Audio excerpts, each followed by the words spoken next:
Welcome, everybody, to episode 357 of WordPress Weekly for Wednesday, June 2019. I'm your host, Jeff Chandler, joined by Malcolm Peralty, not J-Trip, because he's on his way, or he should already be in Berlin, Germany for WordCamp EU. Malcolm, my good friend, how you doing, sir? Doing well. Thank you for having me. Indeed. A bit of a reunion here with you and me hosting WordPress Weekly yet again. It seems like it was inevitable. Yeah, anytime he wants to go away and do something else, I'll be here for you. No problem. Thank you. I can always count on you, Malcolm. J-Chip, you're out, buddy. No, I'm just kidding. Just keep the seat nice and warm. We got a lot of things to get to today. This is sort of the pregame show of WordCamp EU that starts tomorrow.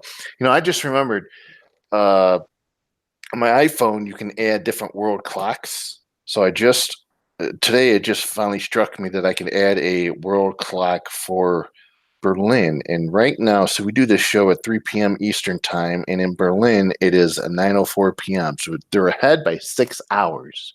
So I have to keep that in mind when I'm wanting to watch one of the sessions during the live stream. Yeah, I mean, I'm one of those people that I probably won't catch any of the live streams. I'll wait for it to be on WordPress.tv or whatever. WordPress. That's probably the same way, the same thing to do. But what I've done the past 2 years since usually Matt's session, whether it's the Q&A, but I think it's more of like a town hall type discussion he's doing at WordCamp EU this year. It'll be early in the morning, so I'll go get some breakfast. I'll come back, I'll watch it outside, and although we're expecting a lot of rain, so I might not be able to do it this year, but usually it's very early in the morning, and I hate very early in the morning. Me too. I am not good with early mornings, but I mean, what can you do? 6 hours time difference. That's right. So let's start off with we had a WordPress release, WordPress 5.2.2, which has been dubbed a short cycle maintenance release. This release squashes about 13 bugs, improves upon the site health features that were introduced in 5.2. There's a couple notable things in this release, and that the update link in the customizer of multi-site installs has been removed because in those situations you cannot perform an update within the customizer. So they just ended up taking that link out. They've added a exit recovery mode button if you're in the responsive view of WordPress. So apparently if you're in the responsive view of WordPress before 5.2.2 and you're in recovery mode, you couldn't get out of it because there's no button to get out of there. And they also made a couple other changes as well. Congrats to JB Audris, Justin Anand, and Mary Baum for co-leading the release, and they also had some guidance from Executive Director Josepha Hayden, and 30 other people contributed to WordPress 5.2.2, and this was released 2 days prior to WordCamp EU, which is it is a point release, so it shouldn't cause too many issues. Yeah, I saw a couple of people like on Twitter and in other places, like on some Facebook groups, kind of complaining like, so many like releases, so many updates, how can we keep up, kind of thing. And I remember that used to be kind of a weird issue when every update meant that, you could probably have like half a day trying to figure out why a plugin broke or a theme broke. But with these minor point releases, that hasn't been an issue for a very long time. So I say just update, be calm, enjoy the little bug fixes. Most of them won't apply to you anyways, but it's not a reason to avoid updating. So yeah, it's a nothing. It's a nothing update. And something we talked about that John and I talked about basically when we were discussing the acquisition Pantheon had with the recent company. I can't think of the name off the top of my head, but a lot of these managed WordPress hosting services now have some type of visual error checker, visual revision checker, where they'll actually apply the update to your website, check and see, do some type of visual testing to see if anything has changed. You get a white screen, and if it detects any problems, it'll automatically revert your site or report an error to you, but it won't automatically update you to the next version. So there's a lot of added peace of mind to a lot of the managed WordPress hosts out there. Yeah, I mean, it for me it makes sense that we want to see rapid releases for bug fixes, for security issues, for anything that comes up. I mean, at this point, if it's a point release like 5.2.3 or whatever, like just keep rolling those out because they in a lot of ways they don't affect very many people in a negative way. And the automated tool that for automatically updating is working without a hitch. Like I manage over 100 sites, and they're all doing their thing today and last night, and no issues reported so far. Piece of cake. I bet you woke up, you checked your inbox, and it said, you got 100 different emails about this site upgraded to Honest, whatever. yeah, I did. And honestly, I was so worried at first that it was like a 5.3 release and that, someone had like my co-founder had upgraded it, and there's all these sites and we'd have to double check them all, and it's a whole process. Like when we had a major point release, I get kind of nervous because I have to test it on a staging site, make sure it all works, right? And then it's just the rollout of a major release takes a lot of time. But when I saw that it was another point release, I was much happier today. So it looks like having XML sitemaps as a WordPress core feature is now a strong possibility. Developers at Google and Yoast have been collaborating with other contributors on a proposal to add XML sitemaps to WordPress core. Now, this capability has been traditionally handled by plugins, which provide a variety of implementations, but the goal of this new feature project is to ship basic XML sitemaps in core while providing a sitemaps API for plugin developers to extend. It would also update WordPress's robots.txt file to reference the sitemap index. So the article goes on here, and this is written by Sarah Gooding on WP Tavern, and explains what the proposal is.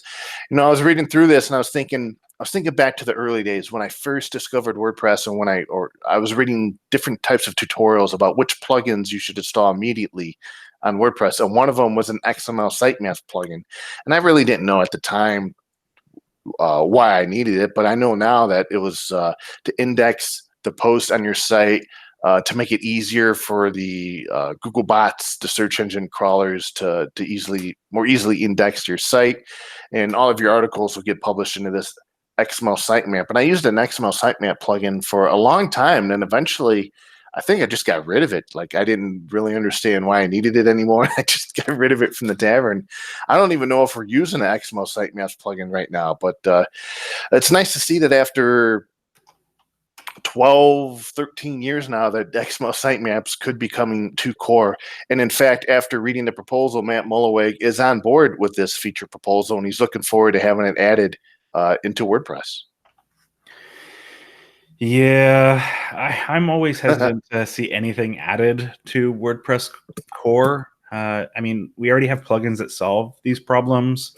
Pretty much every SEO plugin that exists will automatically solve this problem. There are plugins specifically that add XML sitemaps. Google and a lot of other big search engines don't really need you to have this. I mean, you can't convince me that Google can't find and index a site without a sitemap. Like that isn't an issue. Like they do that all the time. They can crawl through websites and pick out the relevant information that they need. In terms of speeding up discoverability of sites, sure, maybe. I mean, you want to get a site discovered, get someone to link to it. That's a fast way to get a site discovered as well. So telling me that this has to be part of core, I don't really buy it. I would like to see kind of some more information on why they think it needs to be part of core, what the real lift is, what the real advantage is, and what this does for the average user. If you don't care about sitemaps on your site, why should you be forced to have them? Yeah.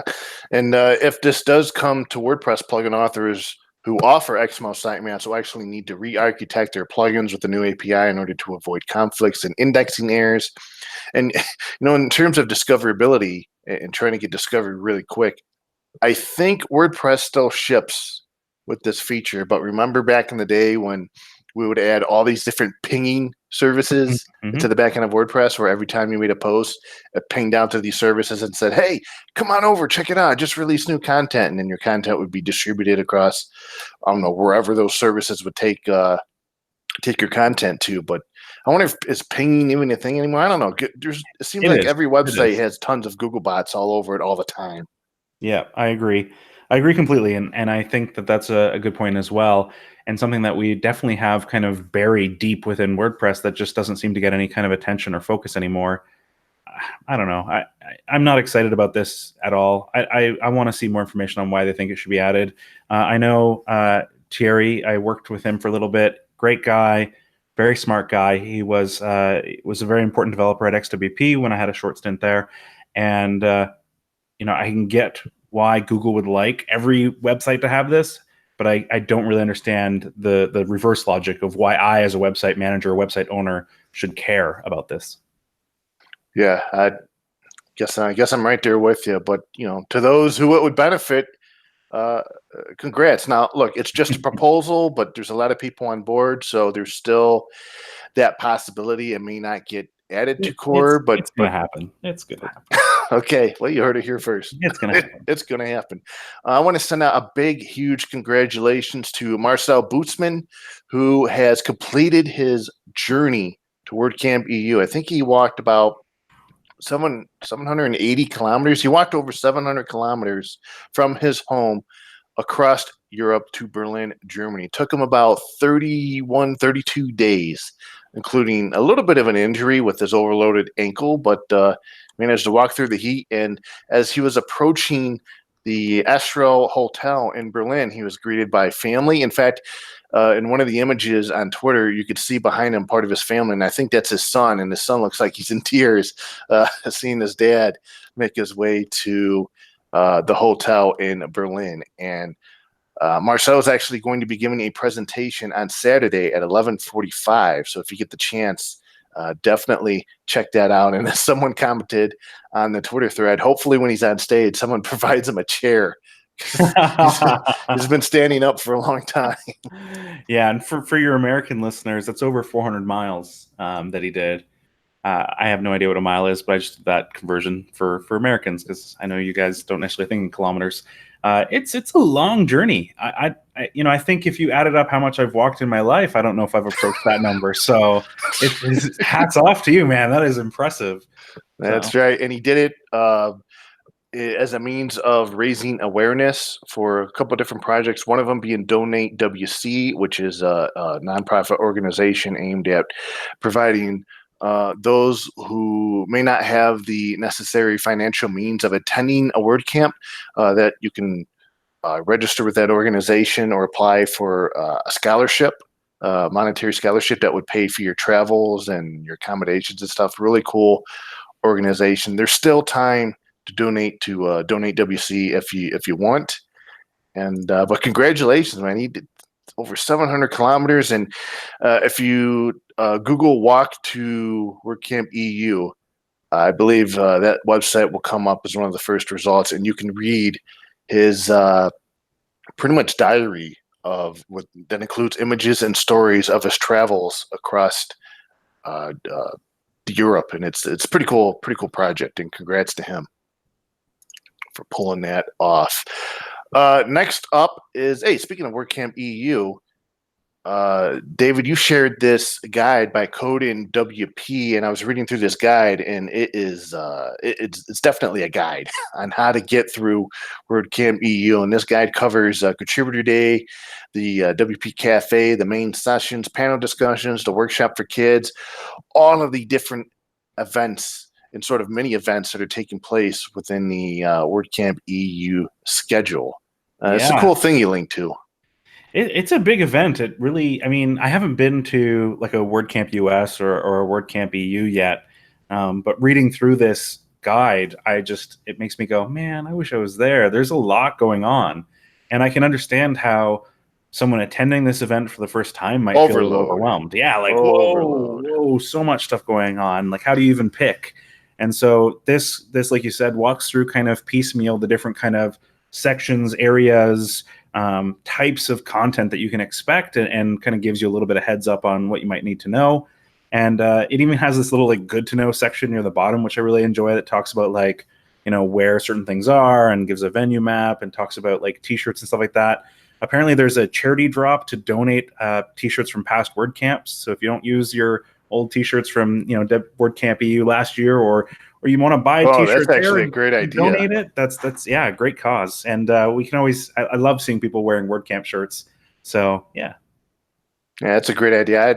I've acquired some swag over the years. I'd still have it, behind me. I saw a couple pictures of people bringing in Ziploc baggies that were just filled with stickers and lanyards and all kinds of stuff from WordCamps they've attended. So that's a great idea. Something I hope to see something like that at WordCamp US. Uh, Hopefully they can take that idea and run with it. And at WordCamp EU, they're going to have like they're doing yoga. They're going to have quiet sessions. There's going to be childcare. Of course, the WordCamp after party. You got contributor day. So usually when you go to these WordCamps, it's 1 or 2 days. You have sessions. Everything is pretty low key. I mean, a couple hundred people, no problem. But when you go to something like WordCamp EU, where you're there's going to be over 2,000 attendees. My Same goodness. thing with WordCamp US. You need to pre-plan. Yeah. Yeah. If you're already there and you are going, I have no plan, you've done this wrong. You should have taken the opportunity to read up on what you're getting yourself into and figure out your best selections. And I mean, if you are there and you're confused, I mean, this article on Code NWP is a great resource to kind of help you write your course and get you moving in a good direction. And one of the tips I saw that was shared by Brad Williams for attending large WordCamps like this is that write out three things you want to accomplish and do those 3 things. And if there's someone you want to meet, immediately go and find them and meet them, because you will be overwhelmed and you will meet all these other people. And before you know it, your opportunity to have accomplished those things is gone. And you're just reflecting on how you got lost in the whole event, which is what happened to me at WordCamp US the other year. I had these things I wanted to do and these people I wanted to see, and I'd see them. I'd be involved in conversations in the hallway, and I might see them walk past me, and I'd figure, well, I'll get to them, and never got to them. That's rough. For me, the big thing is not necessarily wanting to take up their time, right? I still get that little bit of like celebrity kind of thing with some people at these events, and what's really surprising to me, and hopefully anyone who's listening to this who hasn't attended or is going to attend a WordCamp remembers that these people, as much as we kind of, especially back in the old days, put them a little bit on their own little podium and platform. They're oh my God, people. You're a WordPress rock star. Oh. Yeah. Hey, it was a thing. The first time I got to meet Matt Mullenweg, I was a little nervous. So hey, same here. First time I got to meet him was down in Texas WordCamp. It was in Frisco, Texas. I don't know if that was WordCamp Dallas because it was a suburb of Dallas, so it might have been WordCamp Dallas. But I think this was back in 2008, 2009. They brought him in. He was with his mom. He was with his sister. He had just had wisdom tooth removed, so he was still kind of loopy from the medication. But that was the first time I met him, and I was starstruck. And at the time, and by the way, Matt Mullenweg being approachable like that, and he was already, in my mind, a very successful person. But for him to, I just sort of looked at it and I said, man, for a guy that's got all these zeros in his bank account, he's so successful and he's leading this WordPress open source project. I said, man, it's pretty awesome to be able to have a one-on-one conversation with a person like that. And to this day, he's the sort of the highest person on whatever celebrity list that I've been able to talk to. And to this day, he's still super approachable and talkable. And it's hard to actually get his attention at these big WordCamp events because everybody wants at least 5 or 10 minutes to say hi and thank him for helping to create WordPress and providing these opportunities for so many people to make a living on the software that he helped create. But speaking of that, on one-on-one conversations, Matt is actually doing a office hours this week, starting Thursday, Friday, and Saturday. The times have already been booked up, but what he did is he's allowing people to book 20-minute sessions with him at WordCamp Europe, where you can have semi-private, one-on-one conversations with him about whatever it is you want to talk about, and he's going to have someone there to write down action items or take notes about these conversations. And again, I think that's a really cool idea, and we'll see what comes out of that. And not the first time he's done this. He's actually had a couple of these office hours. He's actually done one. It was a virtual one. Right. Yeah, and I expect him to do some more virtual ones in the future. It came about with a lot of people kind of asking, how do we really get in touch with you? How do we really kind of express our opinions to what's happening in the project? And what a smart move on his part. Really great way to reconnect with the community and make sure that he is still as much a part of it as leading it. Yeah, and even if you give him a laundry list of things that you like to see done, or maybe even demands, even though demands a very strong word, he may not implement any of it, but he will be there. You will be face to face, and you will know for sure that he listened to you, that he at least took the time out to hear what you had to say. Yeah. And for a lot of people, that's really all they want, is to at least hear what they have to say. And you don't, the nice thing about that is it's physical. It's you could see facial reactions. You can hear the tone. You could hear all the. You could. It's so much nicer than like a Slack conversation. But I have a feeling that a lot of people that are going to go in there heated, when they get into that situation, they realize how in person it is. Will probably be like, "I'm so happy to meet you. Can I get your autograph?" Like, who's going to sit down with Matt and be like, "You suck," because like it's just not going to happen, right? So yeah, it's a good thing though.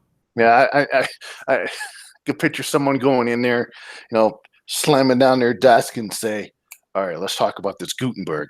It's a little too late for that, though. A little too late. Yeah. But good on him for doing these one-on-ones with people. Good stuff. WordCamp EU, we keep mentioning the live stream. The link to watch the live stream has not been made public just yet. The live stream link will be made public. I believe the WordCamp Europe official Twitter account will probably tweet it out. It will occur starting on the 21st and the 22nd of June. Now, the nice thing about this live stream is you don't have to register on the website to actually watch it, which you had to do in years past. So once they tweet out the link, you just click it, start watching, and bada bing, bada boom. That's all there is to it. Do you already have the link? You can tell me. It's okay. Nope. No, I don't have the link. Nobody does. Nobody does. And no special access, eh? No special access. I am not a media partner. Oh. I have no idea what's going to happen. But at the beginning, they'll tweet it out, and it'll get retweeted, and everybody will see it on Twitter. Now, something you added from 10 Up, I've actually was reading about this project a little bit earlier today. It's called the Classif AI plugin. Correct? Yeah, Classify. Yeah. It's a machine learning plugin, or basically it's connected to machine learning, and it allows writers, publishers of content to get a little bit of help. Currently in two different areas. One, on classifying their content for categories and tags, and two, to kind of help automatically figure out what images are and write alt tags for them. So I can definitely see how this could be really beneficial long-term in helping people make their sites more friendly for people with vision issues and things like that. But even just like I said, publishing content on a day-to-day, you need someone to help you make tags for your content. This can do that. You need someone or something to kind of auto-write some of your alt tags for your images. This can help do that. I have no idea yet how perfect or imperfect this system is. And of course, it's going to continue to be developed and refined as things go forward. But the idea that they're using, AI systems like IBM Watson and Microsoft's Azure AI to be able to kind of, look at images and try to figure out what they are, or look at your text and try to figure out what you're trying to talk about. It's exciting to me. I love anything with Watson, man. I'm all about IBM Watson. Ever since the whole Jeopardy thing, I love the AI that they're working on. I look back on the Tavern, and 3 years ago, back in 2016, I wrote a plugin that was new at the time that was using Microsoft Azure's AI to analyze images and provide automatic alt text. Mm-hmm. So it's been around for about 3 years. I imagine it's gotten better since then, hopefully. Some of the things, well, as everything that starts off as augmented AI or whatever starts off, it always starts off bad. Then it learns and then it gets better over time. But apparently the Classify, which I get it now, the whole name, thanks for kind of giving me the light, showing me the light here. But they say that this plugin is going to expand the usage of the computer vision capability for Microsoft Azure AI to include image tagging. And they're also going to use or expand their integrated cloud services to include Google Cloud AI, additional Azure AI and IBM Watson services, TensorFlow, and other emerging technologies. So I think what they're doing is they're creating a plugin that will tie in and use all these various AI and machine learning services, and you'll be able to use them all for just this one plugin, which I think is neat. Yeah, and it looks like one of the options you have is to set different weights for things, right? To figure out which AI you want used and kind of what thresholds you want to use to be able to determine things. So like if it sits below a certain threshold, then it's not, of course, going to tag that image as dog or whatever if it's not sure. And that makes me really excited too, that they've kind of given you a little bit of that control.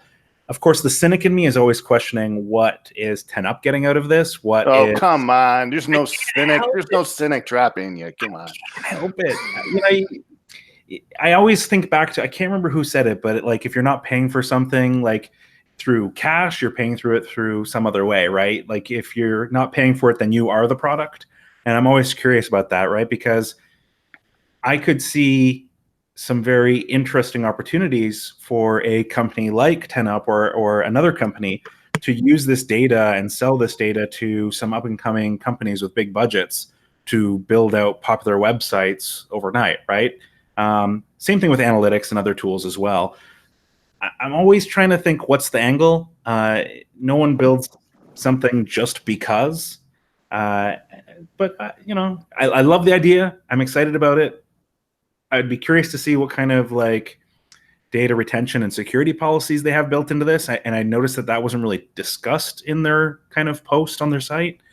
Yeah, I love stuff with AI, and I'm hoping it'll be very successful, and I'm hoping it'll be very good at what it does, and I'm hoping that it'll let me control my data on my website.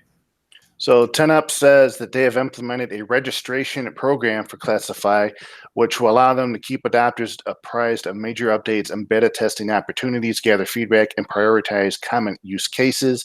Registrants receive a free license key, which enables one-click updates in the WordPress dashboard. So if you visit classifyplugin.com, you can register for that key and get on their email list, and you can also check it out on GitHub. So it's actually available on GitHub if you want to check it out through there, get it through that means as well.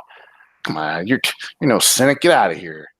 Can't help it. No, I'm going to develop something when you say, why'd you do this, Chef? And I'm going to tell you, just because. Just because, to prove you wrong. What data are you taking of mine? Why are you giving this so freely? You'll just have to find out when it's leaked. Yeah. Eventually. So last week, there's a bit of a controversy over some gray area text. Not to get too involved in it, but over on there's a WooCommerce Facebook group that's huge. That I think it's larger than the Advanced WordPress group on Facebook. And a gentleman posted on there of a support instance he was involved with, where somebody from, I believe it was WooCommerce.com, emailed him and said that because he was selling CBD products on their store and because of their certain policies, that they were going to have to disconnect his site from WooCommerce.com or other hosted automatic services because they could not deal with businesses that are selling CBD products like oils and whatnot.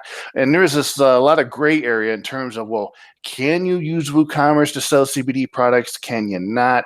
And there's a lot of wishy-washy stuff in the document. Paul Mirarana, I butcher last names all the time, so sorry, Paul. Just referring him to Paul, but he took notice on the conversation and he said that I will get with the team. It is not very clear on what we do allow and what we disallow. They've recently updated their policy, and now WooCommerce has clarified their stance on cannabis-derived products. And I'll just read it to you because there's no use in kind of talking about it, but WooCommerce says, yes, you can use WooCommerce for your site as our software is open source. We do not limit its use. However, while you can use the code of our WooCommerce plugin to sell products derived from cannabis and hemp, you cannot use services offered directly by Automatic to support those stores. This is the case whether the products are over or under 0.3% THC and whether they are derived from hemp or cannabis. Automatic's direct services include, but are not limited to, WordPress.com, WooCommerce.com and the Jetpack plugin. This means that you can use the open source WooCommerce plugin to sell cannabis-derived products, but you cannot connect your site to automatic servers in WooCommerce, WooCommerce extensions, WooCommerce.com, subscriptions to automatic extension updates, or at WordPress.com. Use WooCommerce services that depend on a Jetpack connection, such as WooCommerce shipping or WooCommerce tax, and host your site on WooCommerce.com. Now, they do have one exception to this, and that is hemp-derived clothing. If you sell clothing made from hemp, these rules don't apply, and you are welcome to use all of the services that Automatic provides. However, hemp-derived clothing is the only product or type of product that you must sell on the store. Now, the document goes on to explain that, even though that a lot of store owners and customers reside in countries where CBD products and other products derived from hemp and cannabis are fully legalized, their production and sale in the U.S., where Automatic is registered, is highly regulated. WooCommerce.com help desk can assist people with your site if you would normally qualify to receive support. You might also receive help from others in the WordPress.org forums or the WooCommerce community. And they go on to talk about the regulations and whatnot. And then they also answer the question, well, is Automatic or WooCommerce.com against CBD products? And they say, no, we are not. These policies exist due to the current legal framework and are not a judgment call on the legitimacy of your business. So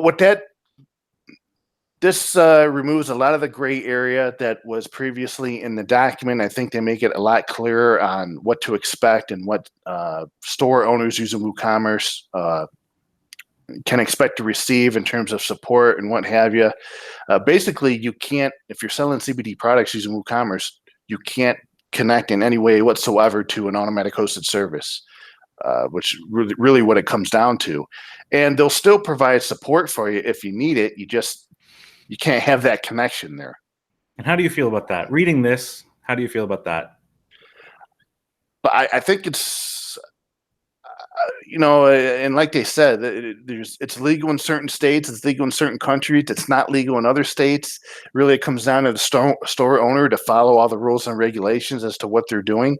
Of course. I for one think it's. I'm glad to see that they clarified that that WooCommerce is open source software, and therefore, I mean, they couldn't do it anyways because of the GPL, but they explicitly say we do not limit its use. So you can use it to sell CBD. Sure, you can use any crippled piece of software to do anything you want online because, yeah, why not, right? Like take the whole CBD thing off the table. The fact that it's CBD doesn't matter. Replace CBD with illegal product X. It doesn't matter what the illegal product X is, right? And we're just going to use illegal product as like a blanket statement here because, as they said, CBD is not, a product that you can legally sell in the States currently, or at least federally, right?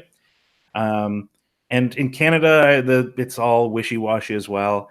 But the whole CBD thing doesn't matter. The thing that bothers me is this plugin, WooCommerce, has been developed in such a way that it requires these external extensions, these external add-ons to provide things like, shipping details, tax details, and a bunch of other things. And the big deal is the WooCommerce app, which requires I think, WordPress.com connection. Right. And so you start talking about the fact that you can use WooCommerce, but you can't really use all the features of WooCommerce. And they've built this system in such a way that there are no simple like drop-in replacements for a lot of these things. So now you're basically using a product that's been half gutted, and sure, it's open source and you can use that. And sure, you can hire a developer to create all these clones of these tools and options that exist in these, WooCommerce services. But can you imagine how expensive that would be? So they've basically said you can do whatever you want with the software except use all of these tools and add-ons and extensions that you need to really be able to run your business using WooCommerce.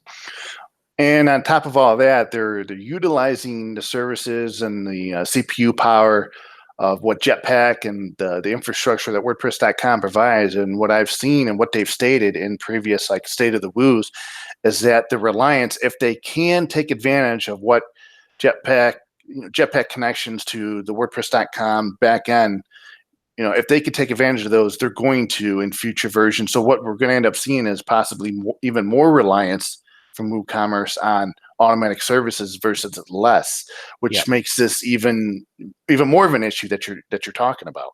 Sure. It would be like if you bought a Tesla and you could only buy your electricity from Elon Musk, right? No one else can ever sell you your electricity. Go ahead and buy. Who would buy the Tesla? No one would buy a Tesla, right? Because you want those choices, you want those options, and to have something that should be amazing be so like software limited or gutted in such a way that you can't really use it to run a business. I mean, come on, this is ridiculous.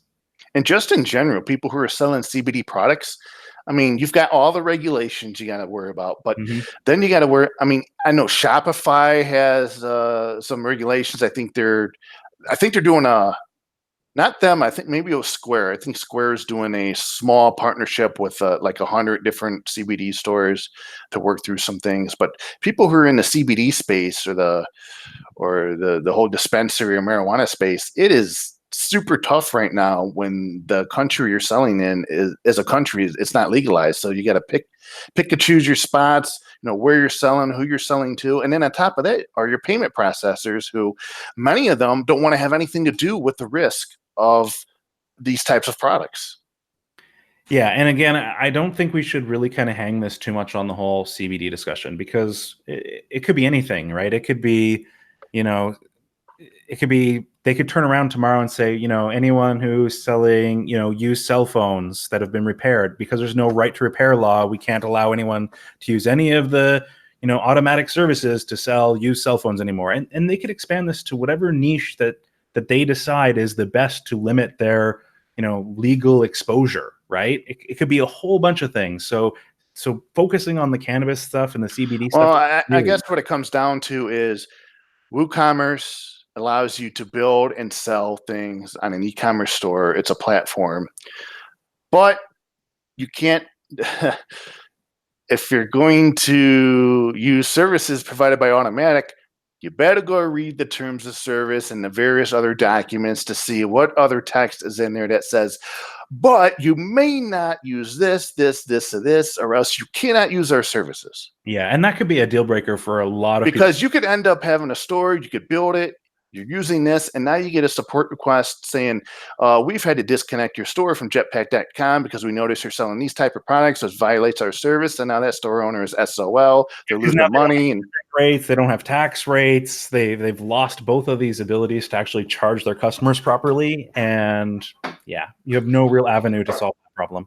Good so luck. as a store owner, I guess the best advice would be do your due diligence and read the terms of service for these sites or for these services that you might be using, just to see if there are any limitations on the products that they say that you're not supposed to sell and not allowed to sell. Yeah, but today's limitations could be expanded tomorrow. So just be aware of that when you build with WooCommerce, that they've already taken a hard stance on this, and they might do it with other things as well. Mm-hmm. So let's see. Anything else that you want to talk about in the WordPress space or tech in general? I mean, me and John, we never finish early. You and me, no problem. It's because we both talk pretty fast. Yeah. No, I think things are going pretty well. I'm looking forward to 5.3. I'm looking forward to seeing kind of other software as a service solutions like the AI one, like Elasticsearch, Elasticpress.io. I'm really interested in those things. I think that they're a really powerful way to change kind of how WordPress kind of plugs together. I'm also interested to see how the spinoffs are doing. I haven't really checked in with Classic Press and some of those other ones lately, and I'm probably going to do another loop on that soon to see how those spinoffs are doing, how those forks are doing. Yeah, I have not heard from or seen the progress on Classic Press, so I may have to join you there on that trip to see what's going on over there in that fork and how people are enjoying a Gutenberg version of WordPress. Yeah. Let's see. I'm looking forward to what comes out of WordCamp EU. I'm looking forward to seeing what's covered during Matt's presentation on stage. it's going to be interesting watching the WCEU hashtag on Twitter. Everybody, people are going to get FOMO, wish they were there, but there'll be plenty of images and tweets from people that are on the ground. We'll be able to learn some stuff. What announcements will come out of that event? Now, next week will be the 26th, and I've got Dan Maybe scheduled to be on the show. He is the founder of WP and UP, a site that's devoted to wellness and mental health in the WordPress space. So we're going to bring him on to talk about that. And I think he may be attending WordCamp EU. But if not, John should be back in time. He'll give us his take on the city of Berlin and what he encountered there at the event, and shaping up to be a great show next Wednesday. So, by the way, since you're up there in the great country of Canada, I hear that there is a shortage of marijuana. Is that still the case? Last I heard, it is still the case. It's pretty popular here. Is everybody like chill up there now? I mean, Canadians were chill before, but yeah. It seems like you have a reason to be even more chill now. Honestly, the reports coming out of everything I'm reading is saying that there hasn't really been much of an uptake. Like, it hasn't really changed the average usage at all. Of course. Canadians that were using it are still using it. They're just doing it legally now. So there you go.